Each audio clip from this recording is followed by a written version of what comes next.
Hello दोस्तों, welcome to excellent warrior. आज से हम पढ़ेंगे रंजीत सिंह का जो बुक है, जो सर है रंजीत सिंह, उनका जो बुक है सक्सेस इन योर हैंड, उसको पढ़ेंगे। तो इसमें जो है हम सबसे पहले शुरू करेंगे लिटरेचर के बारे में, लिटरेचर, और इसके बाद हम शुरू करेंगे, बीच बीच में हमारा चलता रहेगा ग्रामर का भी। तो चलिए लिटरेचर का हम शुरू करते हैं बिना देर किए। और इसमें आपका थ्योरी भी रहेगा और ऑब्जेक्टिव भी रहेगा, दोनों को कवर करेंगे। वन बाय वन लाइन जो है आपका लाइन बाय लाइन चलता रहेगा। तो चलिए शेक्सपियर का देख लेते हैं। शेक्सपियर का जन्म जो हुआ था वो 23 अप्रैल 1564 यानी कि 23 अप्रैल 1516 में हुआ था। ये इस दिन हुआ था। और उसके बाद ये कंट्रोवर्सी है, लेकिन जो इनका बैप्टिज़म मिलता है वो 26 अप्रैल 1564 को मिलता है। यानी जो बैप्टिज़म होता है दोस्तों, बैप्टिज़म में होता है कि शुद्धिकरण होता है। शुद्धिकरण क्रिश्चियन धर्म में ये होता है कि जन्म के 3 दिन बाद जो होता है वो शुद्धिकरण होता है। यानी कि शेक्सपियर का जन्म 23 अप्रैल को हुआ होगा, तब जाकर के 26 अप्रैल को इनका शुद्धिकरण हुआ होगा। शुद्धिकरण यानी बैप्टिज़म के डेट से ही इनका डेट माना जाता है। उसके बाद इनका जन्म जो हुआ था वो स्ट्रेटफोर्ड अपॉन एवोन में हुआ था। ये ध्यान दीजिएगा कि अपॉन और एवोन दोनों देता है, ऑन एवोन अपॉन एवोन, तो आपको अपॉन वाला लगाना है। और अपॉन एवोन, एवोन क्या है आपका रिवर का एक नाम है। और ये जो कंट्री रहता है, कंट्री साइड रहता है, वो वारविकशायर में रहता है। और ये बैप्टिज़ जो किए गए हैं ट्रिनिटी चर्च में, होली ट्रिनिटी चर्च में इनका बैप्टिज़म हुआ है। और उसके बाद जो है स्ट्रेटफोर्ड में इनका जन्म होता है। स्ट्रेटफोर्ड एक विलेज है, और जो ये विलेज है दोस्तों स्ट्रेटफोर्ड, ये जो है स्ट्रेटफोर्ड जो है आपका एक विलेज है, और इस विलेज में वारविकशायर है। और वारविकशायर जो है वो सराउंडेड है फॉरेस्ट ऑफ अर्डेन से, कैसल ऑफ वारविक से, और कैसल ऑफ किलकुलमैन से। ये तीनों जो क्षेत्र है, ये तीनों के तीनों क्षेत्र फॉरेस्ट से ये घिरा हुआ है। क्या घिरा हुआ है? वारविकशायर। देखिए, castle of Kilcolman, forest of Arden, castle of Warwick, ये तीनों से घिरा हुआ है। उसके बाद इनके जो पेरेंट्स हैं दोस्तों वो हैं, इनके पेरेंट्स जो हैं जॉन है और मैरी अर्डन है। और ये जो है थर्ड चाइल्ड होते हैं, थर्ड चाइल्ड, तीसरे बच्चे होते हैं जॉन और मैरी के। और इनके जो फादर हैं वो क्या है? An alderman and success glover, originally from Snitterfield, and Mary Arden the daughter of an affluent land owning farmer. यानी कि इनकी माँ जो है किसान की बेटी हैं। और ये जो इनके पिता रहते हैं जॉन शेक्सपियर, वो जो है एक ग्लोब मेकर होते हैं और एक मर्चेंट भी होते हैं। आगे चलते हैं। एजुकेशन है जो शेक्सपियर का, वो केवल एज 7 तक ही हुआ है। ही वाज सेंट 7 में गए हैं, और ये जो 7 के एज में गए हैं वो ग्रामर स्कूल स्ट्रेटफोर्ड में गए हैं, जहाँ से कि इन ज्ञान लिए हैं केवल स्मॉल लैटिन और लेस ग्रीक का। देखिए, स्मॉल लैटिन और लेस ग्रीक, ये जो बोला गया है ये किसके द्वारा बोला गया है? ये बोला गया है आपका बेन जॉनसन के द्वारा। बेन जॉनसन ने बताया कि शेक्सपियर जो है स्मॉल लैटिन और लेस ग्रीक के बारे में बस पढ़े थे। ठीक है, उसके बाद इनके चिल्ड्रेन और स्पॉज, साथी और इनके जो बच्चे हैं उनके बारे में बात कर लेते हैं। एज ऑफ 18 यानी 18 के वर्ष में 1582 में है जो ये मैरिड करते हैं एक 26 साल की एन हैथवे से। एक 26 साल की एक लेडी होती हैं एन हैथवे, उनसे इनकी शादी होती है। ये 18 साल के होते हैं और वो जो है 26 साल की होती हैं। दोनों लोगों के एज का जो डिफरेंस होता है दोस्तों वो 8 साल का होता है। एन हैथवे जो हैं, जो उनके शेक्सपियर और एन हैथवे के जो बच्चे होते हैं वो 3 बच्चे होते हैं। पहली होती है सुजाना, जो कि जस्ट 6 मंथ बाद शादी के पैदा होती है। ठीक है, शादी के 6 महीने बाद ही पैदा होती है। उसके बाद ट्विंस आते हैं। कौन? हैमनेट और जूडिथ। हैमनेट और जूडिथ। जो हैमनेट है उसका डेथ हो जाता है किसी अननोन काज से, जो कि केवल 11 साल के होते हैं। यानी हैमनेट का जो ट्विंस हुए थे उसमें जो हैमनेट होता है, जो लड़का होता है, उसका डेथ हो जाता है केवल 11 साल की अवस्था में। उसके बाद जो सुजाना होती है जो पहली वाली बेटी सुजाना होती है वो शादी कर लेती है किससे, जॉन हॉल से। जॉन हॉल रहते हैं एक लोग फिजिशियन होते हैं जॉन हॉल, उन्हीं से 1607 में जो है सुजाना जो है शादी कर लेती है, जो बड़ी वाली बेटी होती है। उसके बाद जो जूडिथ होती है, हैमलेट का तो डेथ हो गया, और जो जूडिथ होती है वो थॉमस क्वेनी से शादी कर लेती है। किससे, थॉमस क्वेनी से, जो कि थॉमस क्वेनी जो होते हैं वो विंटर होते हैं, विंटर, ठीक है, विटनर, और 2 months बिफोर शेक्सपियर्स डेथ, यानी इनकी जो शादी होती है वो शेक्सपियर के डेथ के केवल 2 महीने पहले होती है इनकी शादी। और उसके बाद शेक्सपियर का डेथ देख लेते हैं। तो इनका जो डेथ होता है दोस्तों वो 23 अप्रैल 1616 में, 23 अप्रैल, वही 23 अप्रैल जो जब इनका जन्म हुआ था, ठीक है। बस यही है कि उनका 1564 रहता है जन्म, और इनका जो डेथ है वो 1616 हो जाता है। 1616 में जो है इनका डेथ हो जाता है। और जब डेथ होता है तो ये कितने साल के होते हैं, 52 साल के होते हैं केवल। और ये जो डेथ होता है ये भी स्ट्रेटफोर्ड में ही होता है जहाँ पे इनका जन्म होता है। और इनको बरीड कहाँ किया जाता है, होली ट्रिनिटी चर्च, जहाँ बरीड किया जाता है वहाँ पे इनका जन्म भी हुआ रहता है। होली ट्रिनिटी चर्च में इनको बैप्टाइज किया जाता है। कहाँ बैप्टाइज किया जाता है, होली ट्रिनिटी चर्च। शुद्धिकरण जहाँ होता है वहीं पे इनको दफनाया भी जाता है। उसके बाद जो है अगला देखते हैं क्या है। 2 days after his death the epitaph on his grave, जो ग्रेव होता है उनका जो कब्र होता है उसके स्टोन पे जो लिखा जाता है वो क्या लिखा जाता है, ध्यान से आप देखिएगा, ये क्वेश्चन पूछा हुआ है। Good friend for Jesus sake, good friend for Jesus sake, far beer to dig the dust enclosed here, blessed to be man that spares these stone, and cursed be that he moves my bones। यानी इसमें क्या बोल रहे हैं, good friend for Jesus sake, for beer to dig the dust enclosed here, blessed be the man that spares these stones, and cursed be that he moves my bones। यानी इसमें सीधा बोल रहे हैं कि मेरे अच्छे मित्र, भगवान के लिए भगवान से डरो, और भगवान के लिए आप जो है हमारे जो डस्ट है यानी कि जो उनका कब्र है उसको इनक्लोज जो यहाँ पे जो दफनाया गया है उसको डिग नहीं करिए, वो जो दफनाया गया उनका बॉडी उसको मत खोदिए, मत निकालिए, और जो खोदेगा जो निकालेगा उसको क्या लगेगा, श्राप लगेगा, और जो नहीं निकालेगा, नहीं छेड़छाड़ करेगा उसको क्या लगेगा, उसको जो है आपका ब्लेस लगेगा। ब्लेस्ड द मैन, जो आदमी वो उसको कुछ नहीं करेगा, डिस्टर्ब नहीं करेगा, उसको क्या है ब्लेस होगा। और जो उनके बोन्स को मूव करेगा, ठीक है, जो उनके बोन्स को मूव करेगा उसको क्या लगेगा, कर्स लगेगा, ठीक है। यही इसमें लिखा रहता है, इनके कब्र स्टोन पर लिखा रहता है। आगे देखते हैं क्या है, इन मेन, ठीक है। उसके बाद है इन 1603 the group was renamed the Kings man after king James first.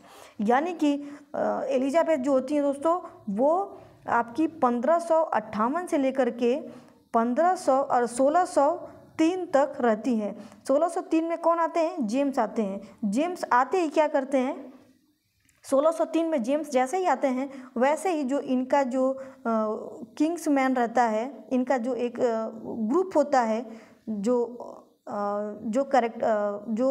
इनके वो होते हैं जो प्ले परफॉर्म करते हैं, जो इनका ग्रुप होता है उसका दूसरा नाम क्या रख देते हैं, किंग जेम्स फर्स्ट, ठीक है। किंग्स मैन रख देते हैं, क्या रख देते हैं उसका नाम, जो ग्रुप होता है या उनका जो वो होता है थिएटर होता है उसका नाम क्या रख देते हैं, किंग्स मैन रख देते हैं। उसके बाद 1597 में क्या होता है कि एक न्यू प्लेस खरीदते हैं, कहाँ पे, स्ट्रेटफोर्ड में। न्यू प्लेस परचेज करते हैं कहाँ, स्ट्रेटफोर्ड में। और 1599 में पार्टनरशिप करते हैं, किससे करते हैं, ये जो पार्टनरशिप करते हैं वो एक कंपनी का मेंबर होता है, ठीक है, कंपनी का एक मेंबर होता है, उससे ये पार्टनरशिप करते हैं 1/10 का शेयर, यानी कि 10 में से एक हिस्सा जो होता है, 10वें हिस्से में से एक हिस्सा जो होता है शेयर का, वो शेक्सपियर का होता है। और ये जो है कंपनी मेंबर्स जो इनके, वो बिल्ड करते हैं एक थिएटर। कहाँ पे थिएटर बिल्ड करते हैं? South bank of river Thames, यानी कि ये नदी के किनारे थिएटर्स हो गया आपका, और प्रोस्टिट्यूशन प्लेस हो गया, ये सब सारी चीज़ें कहाँ होती थी? ये नदी के किनारे होती थी। तो ये साउथ बैंक रिवर के जो थेम्स है, रिवर थेम्स है, साउथ बैंक वहाँ जो है एक थिएटर खोलते हैं। कौन सा? Globe theatre. और उसमें शेयर कितना होता है इनका? 1%, 1 मेंबर का शेयर होता है, एक हिस्सा होता है किसमें? 10 हिस्से में से। और वो कौन सा थिएटर खुलता है? The globe theatre. उसके बाद he became part owner of the globe and black fryers, यानी कि ये ग्लोब थिएटर के भी शेयर होता है इनका, और ब्लैक फ्रायर्स में भी इनका शेयर होता है, यानी कि ये भी जो है माना जाता है कि इन्हीं का जो है ग्लोब थिएटर होता है। और उसके बाद देखिए, he had several patrons. Patrons क्या होता है? तो पेट्रोन्स वही होता है दोस्तों, जैसे कि कोई लेखक है, ठीक है, उसके पास पैसा नहीं है, तो जो बड़े बड़े होते थे, राजा महाराजा लोग होते हैं, जो रॉयल फैमिली से बिलोंग करते थे, वो लोग क्या करते थे? पेट्रोन्स लेते थे, यानी किसी राइटर्स को जो है वो गोद ले लेते थे। जैसे शेक्सपियर को गोद लेते हैं कौन? Earl of Southampton, earl of Southampton. वैसे ही अर्ल ऑफ साउथहैम्पटन शेक्सपियर को लेते हैं, वैसे ही बेन जॉनसन को भी लेते हैं। उसके बाद आपके आते हैं क्रिस्टोफर मार्लो, उनको भी लेते हैं पेट्रोन्स में। पेट्रोन समझ में आ गया आपको? जैसे किसी राइटर को गोद ले लेना, सारा खर्चा राइटर्स का यही उठाएंगे। कोई वर्क पब्लिश करना होगा, कोई पोइट्री प्रोड्यूस करनी हुई, तो सबका खर्चा कौन देखता है? वो देखते हैं राइटर्स, पेट्रोन्स देखते हैं, ठीक है। और उसके बाद ये पेट्रोन्स किसका लिए थे? ये बहुत लोगों का लिए थे, और उसमें से एक तो हैंडसम और एक गैलेंट अर्ल ऑफ साउथहैम्पटन थे, ठीक है, जिनका नाम हेनरी व्रोस्ले था, ठीक है। To whom many of his sonnet poem are addressed, इनके लिए बहुत सारे सोनेट और पोएम्स को एड्रेस किए हैं। आपको याद होगा वीनस एंड एडोनाइस और रेप ऑफ ल्यूक्रेस, ये दोनों का दोनों पोएम किसको एड्रेस किए हैं शेक्सपियर? तो ये किए हैं हेनरी व्रोस्ले को, अर्ल ऑफ साउथहैम्पटन को। और उसके बाद जो सोनेट इनका रहता है शेक्सपियर का, 1 से लेकर के 126 तक जो है, 6 तक, ये इनको सोनेट भी एड्रेस किए हैं, यानी 2 पोएम और 126 सोनेट जो है ये अर्ल ऑफ साउथहैम्पटन, जो इनके पैट्रोन होते हैं, उनको एड्रेस करते हैं। आगे देखते हैं। इन 1623 John Heminges and Henry candle, Heminges और कैंडल, ठीक है, ये 2 बंदे होते हैं जो कि इनके डेथ के बाद इनका जितना भी वर्क होता है दोस्तों, जो लिखे होते हैं शेक्सपियर, उन सब को पब्लिश करवाते हैं। कब करवाते हैं? 1623 में। देखिए, Heminges and candle, 2 friends and fellow actors of Shakespeare published first folio, यानी 23 में जो है फर्स्ट फोलियो आता है, किसके द्वारा पब्लिश किया जाता है? हेमिंग एंड कैंडल के द्वारा। और इसमें इंक्लूड होती हैं 36 प्ले, पेरिकल्स जिसका नाम होता है प्रिंस ऑफ टायर, इसको छोड़ करके, ठीक है, इंक्लूडेड 36 प्लेज, यानी कि इनका जो है 36 प्लेज पब्लिश होता है, और उसमें जो पब्लिश नहीं होता है वो होता है पेरिकल्स प्रिंस ऑफ टायर, ठीक है।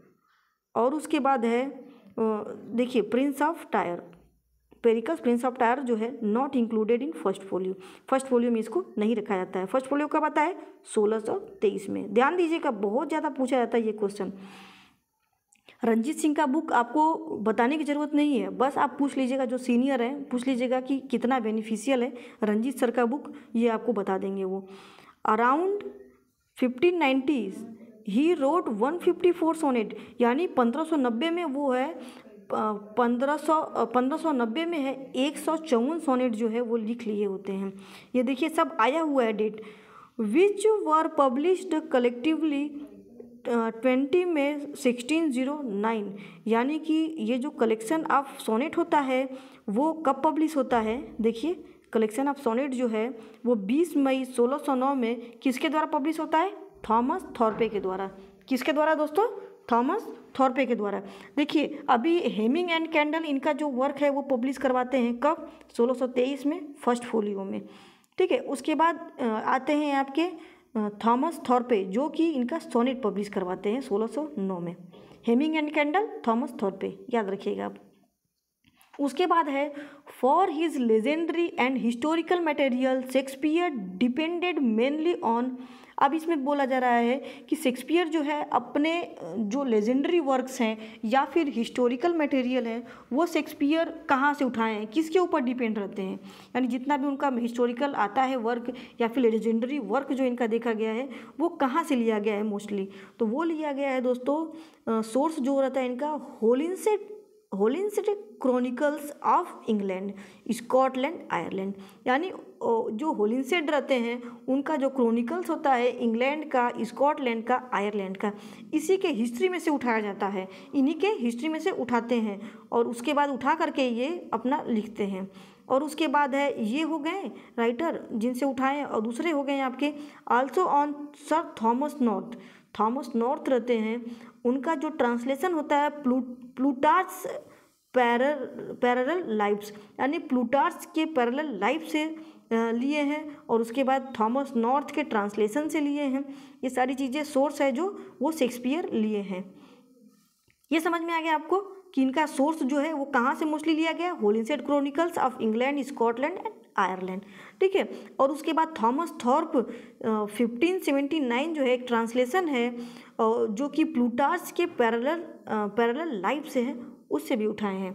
उसके बाद आ जाते हैं, अगला देखते हैं, love levers lost, a midsummer night's dream, merry wives of Windsor, the tempest और द ओरिजिनल प्लॉट्स। आप इतना ध्यान रखिएगा 37 इनका प्लेस है, उसमें से आपको यही जो 4 हैं, देखिए कौन कौन से हैं, लव लेवर्स लॉस्ट पहला हो गया, मिडसमर नाइट्स ड्रीम दूसरा हो गया, और इसका मैरी वाइफ्स ऑफ विंडसर तीसरा हो गया, उसके बाद टेम्पेस्ट हो गया, वो चौथा हो गया। ठीक है, ये जो है ओरिजिनल प्ले है। इसको हम आपको कैसे याद कराएंगे, तो आप देखिएगा इनको।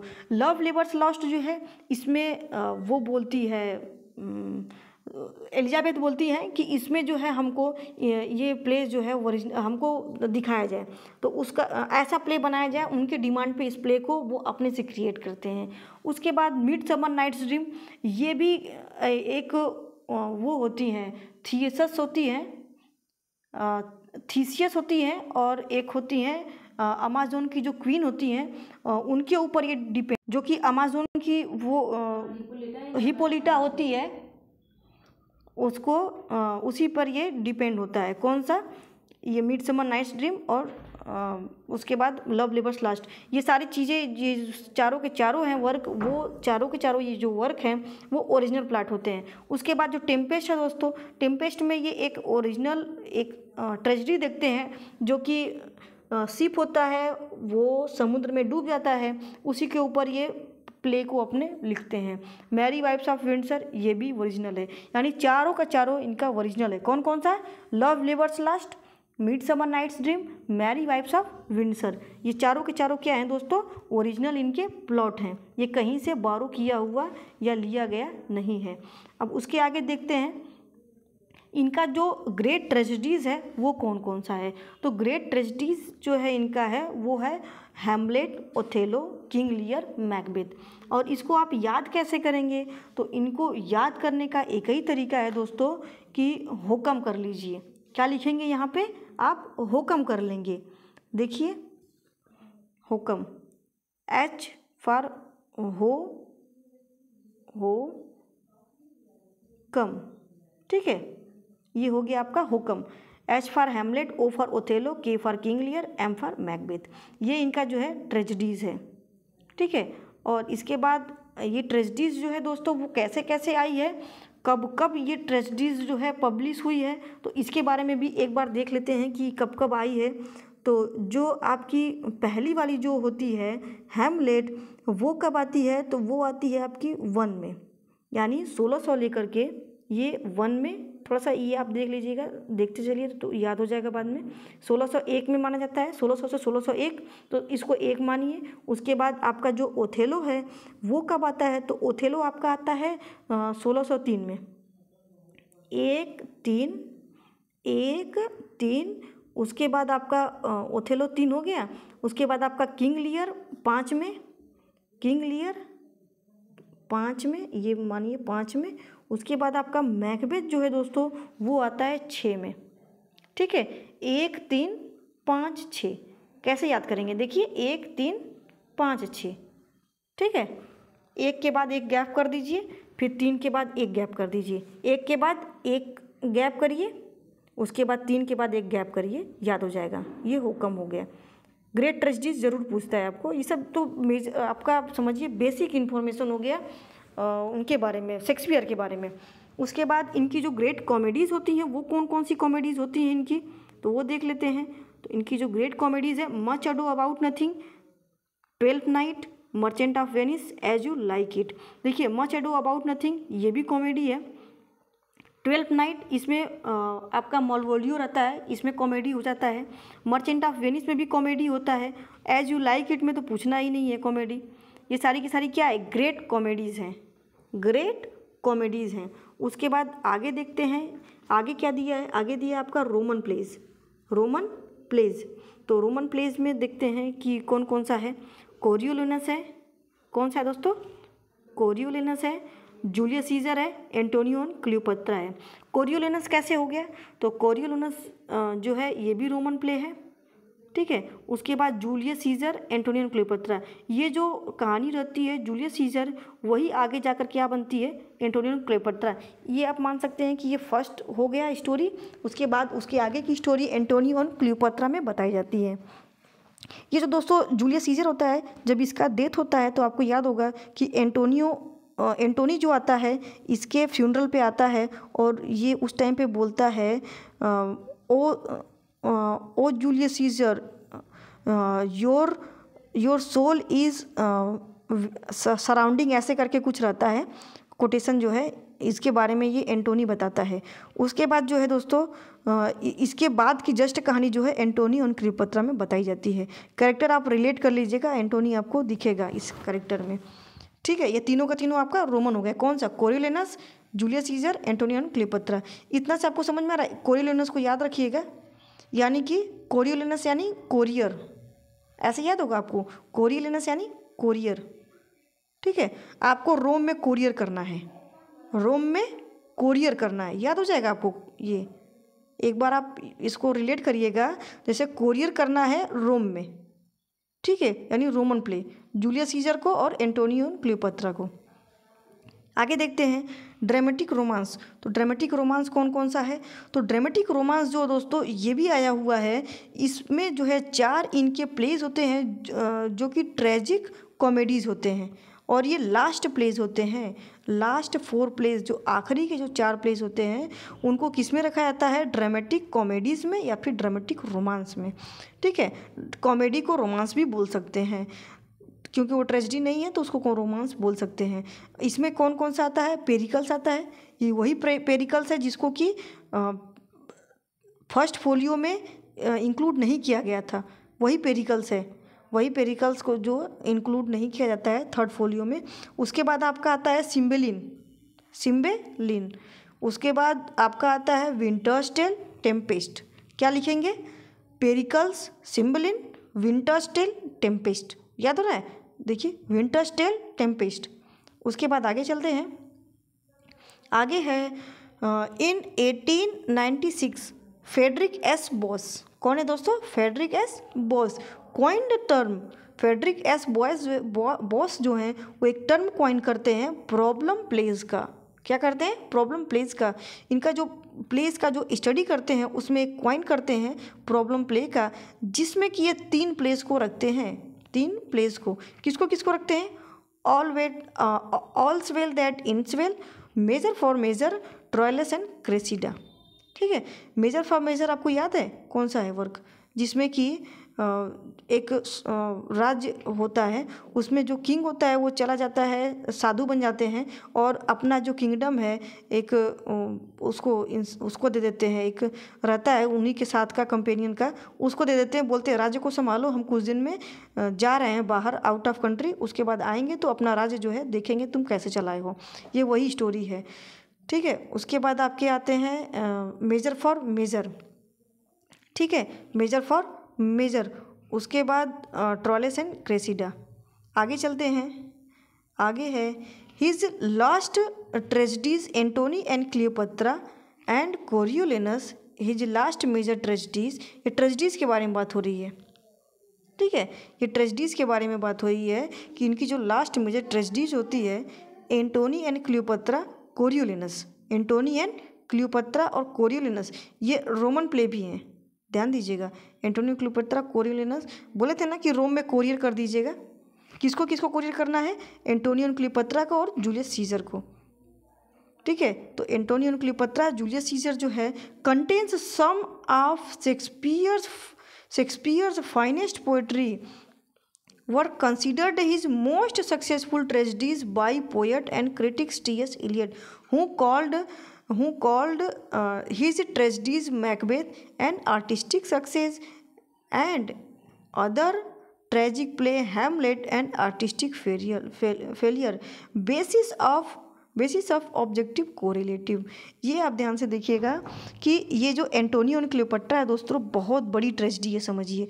आपको पढ़ने से ही समझ में आ जाएगा कि ये जो अदर ट्रेजेडीज होती है उसमें हमको भी सबसे अच्छा जो लगता है, वो खतरनाक लगता है, वो एंटोनियो एंड क्लियोपत्रा लगता है। उसके बाद कोरियोलिनस लगता है। और उसके बाद इसमें बोला जा रहा है कि जो T.S. Eliot हैं, यानी कुछ क्रिटिक्स हैं जिसमें कि एक T.S. Eliot भी हैं, वो क्या बोलते हैं कि जो शेक्सपियर का जो मैकबेथ है वो क्या है आपका, वो आर्टिस्टिक सक्सेस है, और हैमलेट क्या है, आर्टिस्टिक फेलर है। आगे देखते हैं, Shakespeare's played a role Adam in as you like it, ghost in Hamlet's father in Hamlet and Chorus in Henry V, King Duncan in Macbeth। आप ये ध्यान दीजिएगा कि शेक्सपियर जो हैं वो रोल निभाते हैं, किसका किसका, एडम का निभाते हैं।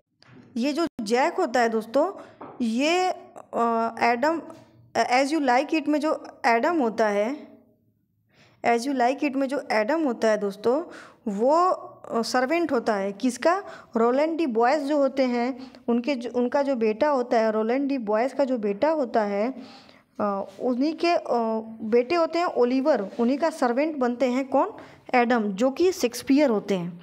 एडम जो है सर्वेंट होते हैं ओलिवर के, रोलैंड डी बॉयस जो होता है उनका बेटा ओलिवर होता है, उनके सर्वेंट होते हैं Adam as you like it में। उसके बाद घोस्ट जो लेट हैमलेट यानी हैमलेट के पिता होते हैं, उनका जो घोस्ट का रोल किए हैं वो कौन किए हैं, वो भी शेक्सपियर किए हैं। उसके बाद कोरस जो होते हैं हेनरी फिफ्थ में, वो जो कोरस का रोल निभाते हैं वो कौन निभाते हैं, हेनरी फिफ्थ में, वो निभाते हैं शेक्सपियर। उसके बाद किंग डंकन जो होते हैं मैकबेथ में, राजा डंकन जो होते हैं वो स्वयं कौन होते हैं, शेक्सपियर होते हैं, शेक्सपियर ही रोल निभाते हैं। उसके बाद है आगे with 4042 lines and 29,551 words, Hamlet is the longest Shakespearean play with 1,787 lines and 14,369 words. Comedy of Errors is the shortest play।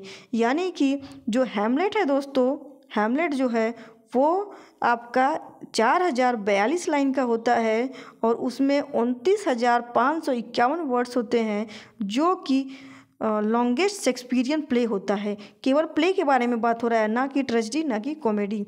वो जो शेक्सपियर का पूछा जाए सबसे लॉन्गेस्ट प्ले कौन सा है तो वो है हैमलेट, जिसमें कि 4,042 लाइन और 29,551 वर्ड्स होता है। उसके बाद ये तो लॉन्गेस्ट प्ले हो गया, और शॉर्टेस्ट प्ले कौन सा हो गया तो आपका होगा कॉमेडी ऑफ इरर्स, जिसमें कि 1,787 लाइन और उसके बाद 14,369 वर्ड्स जो है कॉमेडी ऑफ इरर्स में होता है। ये केवल प्ले के बारे में बात हो रहा है, ना कि शॉर्टेस्ट ट्रेजेडी पूछा जा रहा है, ना कि आपको शॉर्टेस्ट कॉमेडी पूछा जा रहा है। आपसे क्या पूछा गया, आपसे पूछा गया केवल सबसे लंबा प्ले कौन सा है, सबसे छोटा प्ले कौन सा है। और आपसे पूछा जाए कि सबसे लंबा ट्रेजेडी कौन सा है, तो आप हैमलेट को लगाएंगे। सबसे छोटा ट्रेजेडी पूछा जाए तो आप मैकबेथ को लगाएंगे। ठीक है, सबसे लंबा हैमलेट, सबसे छोटा ट्रेजेडी मैकबेथ। आगे देखते हैं, love levers Lost has the highest percentage of rhyming line of all Shakespeare's plays according to Shakespearean scholar Tucker Brooke 62.2 जो है lines in Love's levers Lost rhyme, यानी कि लव लेबर लॉस्ट जो है शेक्सपियर का वो highest percentage of rhyming lines, यानी इसमें जो राइमिंग देखने को मिलती है वो 62.2% होती है। किसमें होती है, लव लेवर्स लॉस्ट। ये देखिए लव का नाम आया है, लव हो गया तो समझिए गाना तो जरूर आएगा। गाना का मतलब राइमिंग जो है ज़्यादा आएगा, लव है तो राइमिंग ज़्यादा आएगा, तो ट्रिक आप बना लीजिएगा। उसके बाद love levers lost the closest competitor A Midsummer Night's Dream with 43.4 rhyming lines, यानी कि मिडसमर नाइट्स ड्रीम जो है दोस्तों, मिडसमर नाइट्स ड्रीम जो है इसमें राइमिंग सबसे कम होती है। कितना होता है, 43.4। ठीक है, किसमें, मिडसमर नाइट्स ड्रीम में। सबसे ज़्यादा किसमें होता है, लव लेवर्स लॉस्ट। सबसे कम किसमें होता है, मिडसमर नाइट्स ड्रीम। अब उसके बाद देखिए इसमें दिया है William J Long has divided his literary career 4 periods, यानी जो विलियम जे लॉन्ग का जो आप हिस्ट्री देखते हैं, हिस्ट्री का बुक एक आता है जो कि एमए में यूज़ होता है, एमए में या फिर आपका ग्रेजुएशन में भी यूज़ होता है, तो हिस्ट्री के लिए आता है। उसमें जो है विलियम जे लॉन्ग क्या बोले हैं कि पीरियड ऑफ 4 भागों में डिवाइड किए हैं शेक्सपियर के पूरे समय काल को। कैसे कैसे किए हैं लाइफ को इनके, a period of early experimentation, यानी कि जब शेक्सपियर छोटे होते, स्टार्टिंग उनका फेज होता है उसको बोले हैं अर्ली एक्सपीरियंस। उसके बाद जब पीरियड उनका ग्रोथ शुरू होता है, जब इंग्लैंड लंदन से वापस इंग्लैंड आते हैं उस टाइम पे इनका फेज़ जो है बहुत डेवलप होता है 95 के आसपास। उसके बाद ग्लूम एंड डिप्रेशन आता है, जब इनके बेटे जो हैं 1596 में उनका डेथ होता है, उस टाइम पर इनको ग्लूम और डिप्रेशन आता है जब इनके बेटे हैमलेट का डेथ होता है। उसके बाद पीरियड ऑफ रिस्टोर्ड सीनरिटी एंड काम स्टॉर्म आफ्टर स्टॉर्म, यानी कि इसमें दिया है रेस्टोर सीनरिटी, यानी कि जो इनका वो था, जैसे इनका जो रौनक था, जो इनका गुड़ था वो फिर से आता है, फिर से पीक पर आता है बहुत बड़े तूफ़ान के बाद। बहुत बड़ा इनके लाइफ में तूफ़ान आता है, उसके बाद जो है तुरंत रेस्टोर होते हैं शेक्सपियर। ये 4 भागों में बांटा गया है। ठीक है, अर्ली फेज़ है इनका, फिर उसके बाद जब थोड़ा सा डेवलप होते हैं वो फेज़ है, उसके बाद डेवलप होते ही इनके बेटे का डेथ हो जाता है, ये डूब जाते हैं दुख में। उसके बाद जो है फिर से ये आते हैं थिएटर में, उसके बाद फिर से अपना जो है लिखना शुरू कर देते हैं, उसी टाइम ग्रेट ट्रेजेडी लाते हैं। उसके बाद है In the late 19th century, Edward Dowden classified his book Shakespeare, His Mind and Art, Shakespeare's literary career into 4 period, यानी कि एडवर्ड डॉर्डन जो है ये भी क्लासीफाइड करते हैं। कैसे करते हैं क्लासीफाइड, ये इनका जो वर्क लिखते हैं डॉर्डन, क्या वर्क लिखते हैं, Shakespeare his mind and art, इसको लिखते हैं। उसमें जो है इनके लिटरेरी करियर को 4 पार्ट में करते हैं। कैसे कैसे करते हैं, पहले में वर्कशॉप लाते हैं, उसके बाद वर्ल्ड लाते हैं, यानी कि पहले जो है वर्कशॉप किताब लाते हैं, उसके बाद संसार में किताब को ले जाते हैं। ट्रिक बनाइएगा आप, कैसे ट्रिक बनाएंगे, पहले किताब लाते हैं वर्क्स, यानी पहले इनका शेक्सपियर जो वर्क्स लाते हैं शेक्सपियर, उसके बाद वर्क्स को कहाँ ले जाते हैं, पूरे संसार में ले जाते हैं। संसार में लाने के बाद बहुत गहराई में उसको रखते हैं किताब को, उसके बाद फिर हाइट पे ले जाते हैं, पीक पे ले जाते हैं। तो कैसे कैसे हुआ, works of world, depth, height, ये कौन डिवाइड किए हैं, ये एडवर्ड डॉर्डन क्लासिफाइड किए हैं। आगे चलते हैं, the following chronology of Shakespeare's play is based on Oxford companion to English by Michael Dobson, यानी कि एक ऑक्सफोर्ड कंपेनियन एक वर्क होता है दोस्तों, लगभग आपका 1200 पेज होगा। काफ़ी बल्कि बुक होती है, बहुत मोटी बुक होती है और काफ़ी बड़ी भी होती है बुक, रामायण जैसी होती है। तो ये बुक जो है ऑक्सफोर्ड के द्वारा रिलीज़ किया गया है, माइकल डॉब्सन के द्वारा। ठीक है, ये अलग अलग वॉल्यूम में आई है। ये 7वां एडिशन है अभी जो चल रहा है, इस टाइम पे 7वां एडिशन चल रहा है। इसमें जो है माइकल डॉब्सन जो है वो Oxford companion to English literature में ये जो है क्लासीफाइड किए हैं इनके पीरियड्स को, कि कब कब ये क्या क्या लिखे हैं। तो आइए देखते हैं 1590 से लेकर के 91 तक टू जेंटलमैन ऑफ वेरोना। आप इसमें से ये बताइए, है तो बहुत ज़्यादा। ये देखिए आप, जो इनका जो पीरियड है पोइट्रीज़ का, एग्जैक्ट डेट कोई नहीं बता सकता है। और ये जो बताया गया है ऑक्सफोर्ड कंपेनियन में बताया गया है, तो आप एक बार इसको देख लीजिए कि ये डेट कैसे आपको याद करना है। ठीक है, ऐसे तो बुक में हम आपको बता देंगे, लेकिन ये आपको समझ में नहीं आएगा, तो आपको वैसे ही बताएंगे जैसे ये क्वेश्चन इसमें से आता है।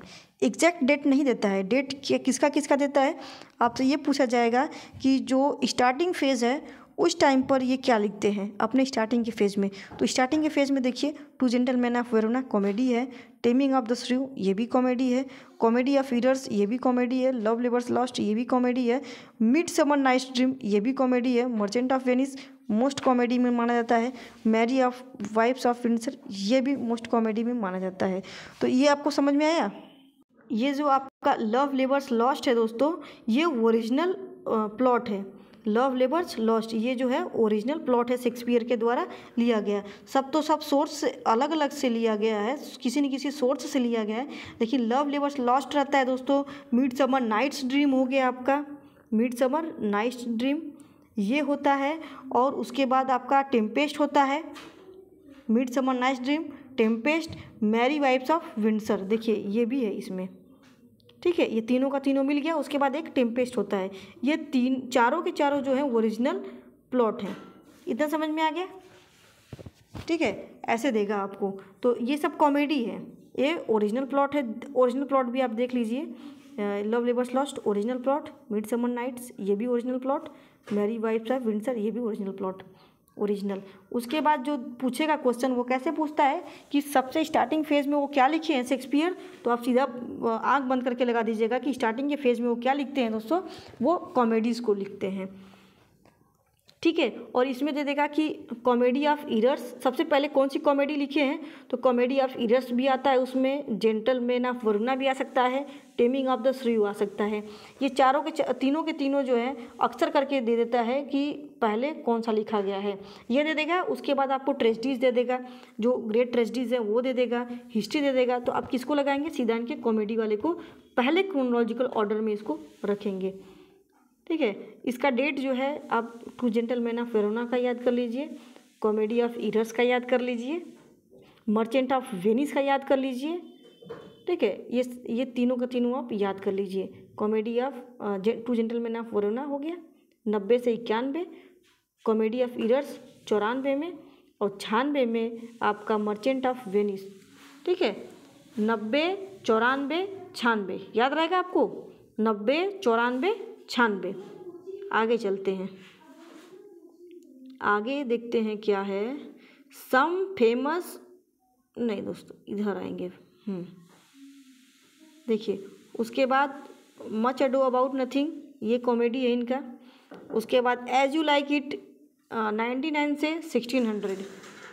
ठीक है, 1600 ये भी कॉमेडी है। मच अडो अबाउट नथिंग ये भी कॉमेडी है। 12th नाइट ये भी कॉमेडी है। 12th नाइट जो है दोस्तों, देखिए ये जो मच अडो अबाउट नथिंग है ये भी इनका ग्रेट कॉमेडीज़ में आता है। Much Ado About Nothing, As you like It भी इनका ग्रेट कॉमेडीज़ में आता है। और 12th नाइट या व्हाट यू विल, इसका दूसरा नाम है व्हाट यू विल, ये तीनों के तीनों जो हैं। और इसमें एक आता है मर्चेंट ऑफ वेनिस, ये चारों के चारों, मर्चेंट ऑफ वेनिस भी है, ये चारों के चारों ग्रेट कॉमेडीज़ में आते हैं। ग्रेट कॉमेडीज़ में किसको किसको रखेंगे आप, ग्रेट कॉमेडीज़ में मच अडो अबाउट नथिंग। ठीक है, Much Ado About nothing, much मतलब बहुत ज़्यादा कॉमेडी होता है। ठीक है, बहुत ज़्यादा कॉमेडी होता है। एज यू लाइक इट इसमें भी कॉमेडी होता है। 12th नाइट इसमें भी कॉमेडी होता है। उसके बाद आपका है Measure for Measure, All's Well That Ends Well, Winter's tell, Tempest. याद आया आपको, मेजर फॉर मेजर, आगे चलते हैं।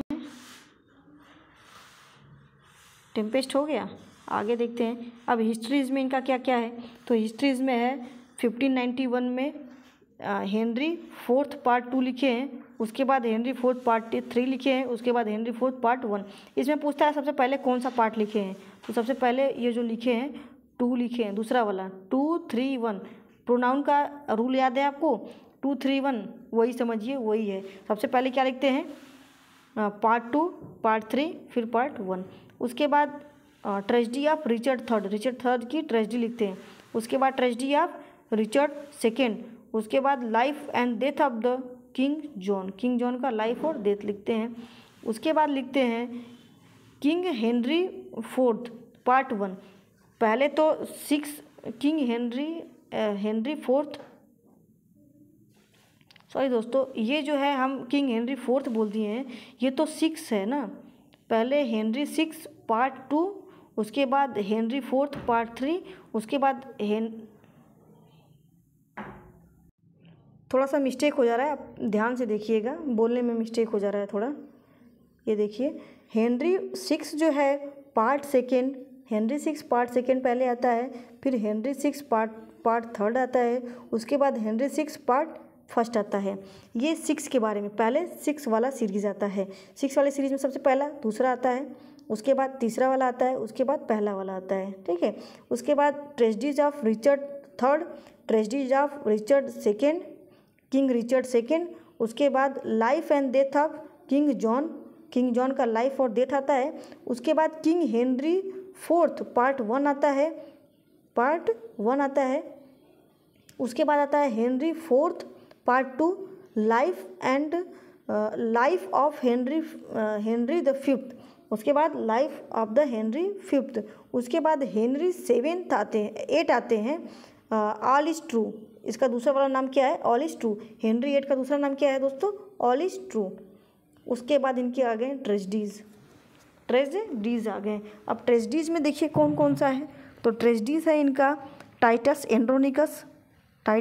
एंड्रोनिकस। ये जो है दोस्तों, ये समझिए बहुत बड़ा ट्रेजेडीज है। इसको आप पर्सनली हम आपसे बोले, आप देखिएगा ट्रेजेडीज, अगर आपको समझना है ट्रेजेडी तो आप इसी को देखिएगा। बहुत भयानक ट्रेजेडी है, रिवेंज लिया गया है इसमें। उसके बाद tragedy of Romeo and Juliet tragedies लिखते हैं, कब लिखते हैं, 95 में। और ये बताइए 96 में कौन सा आता है, कमेंट करिएगा। 1596 में कौन सा इनका वर्क आता है शेक्सपियर का, आप हमको देख करके बताइएगा, आपको बताए थे। और 95 में कौन है, रोमियो एंड जूलियट। 99 में क्या आता है, जूलियस सीजर एक रोमन प्ले है। इसके बाद आता है आपका एंटोनियो एंड क्लियोपत्रा, इसी का अगला सीरीज़ है। यानी कि एक कहानी जो है यहाँ पे ख़त्म होती है, इसकी अगली कहानी किस में देखने को मिलेगा, एंटोनियो एंड क्लियोपत्रा में। उसके बाद है आपका 1600 से लेकर के 1 तक जो है आपका हैमलेट। ये आपको अभी बताया था ना होकम वाला, देखिए कैसे कैसे है होकम, HOKM। देखिए इसका मिलाइए थोड़ा सा। एक तो आया है आपका 1 में, फिर 2 में, और 1 में, फिर 1 में, फिर 3 में, फिर आपका आ गया 5 में, फिर 6 में, ठीक है। कैसे कैसे है, 1 3 5 6, ठीक है। ऐसे याद करेंगे, समझ में आ जाएगा आपको। या ऐसे करिए, या तो फिर आप ऐसे याद कर लीजिए। कैसे याद करेंगे, Hamlet, Othello, King Lear, Macbeth. देखिए आप इसको ले लीजिए, चाहे तो इसको ले लीजिए। 16 के बाद 3, उसके बाद 5, उसके बाद 6, 16 3 5 6, ऐसे याद कर लीजिए। उसके बाद है आपका ट्रॉलेस एंड क्रेसिडा। हैमलेट के बाद प्रिंस ऑफ डेनमार्क है इसका दूसरा नाम। और उसके बाद आपका आता है history of Troilus and Cressida, tragedies of Othello, Moor of Venice, इसका दूसरा नाम है। ओथेलो का दूसरा नाम क्या है, मूर ऑफ वेनिस। इसी के नाम पे, ओथेलो के नाम पे ही पड़ता है, मूर ऑफ वेनिस। उसके बाद आपका 1605 में क्या आता है, किंग लियर का ट्रेजेडी। उसके बाद आता है लाइफ ऑफ टाइमन ऑफ एथेंस का लाइफ आता है। ट्रेजेडीज ऑफ मैकबेथ, ठीक है। उसके बाद है tragedy of Antonio and Cleopatra. Julius Caesar के बाद क्या आता है, एंटोनियो एंड क्लियोपत्रा ट्रेजेडी, ठीक है।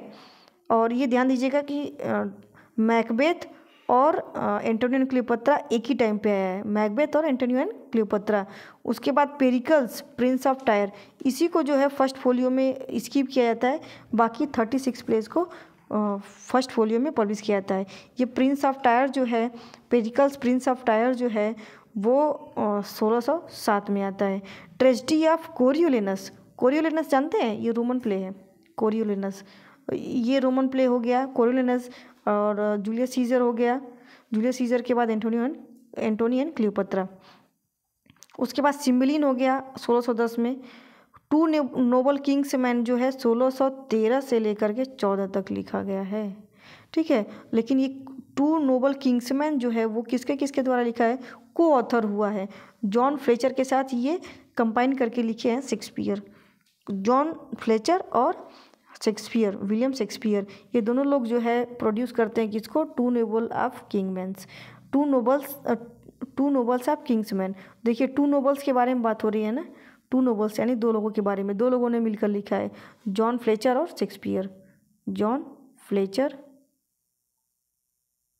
और शेक्सपियर, ठीक है, ये दोनों लोगों से हुए।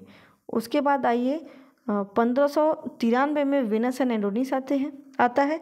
ये जो है पोयम है, किसके बारे में, किसको डेडिकेट किया गया है, तो जो इनके पैट्रॉन होते हैं अर्ल ऑफ साउथहैम्पटन या हेनरी वुड्सले, उनको ये डेडिकेट करते हैं। उसके बाद रेप ऑफ ल्यूक्रेस भी उन्हीं को डेडिकेट करते हैं। ये 6 लाइन की होती है, 7 लाइन की होती है।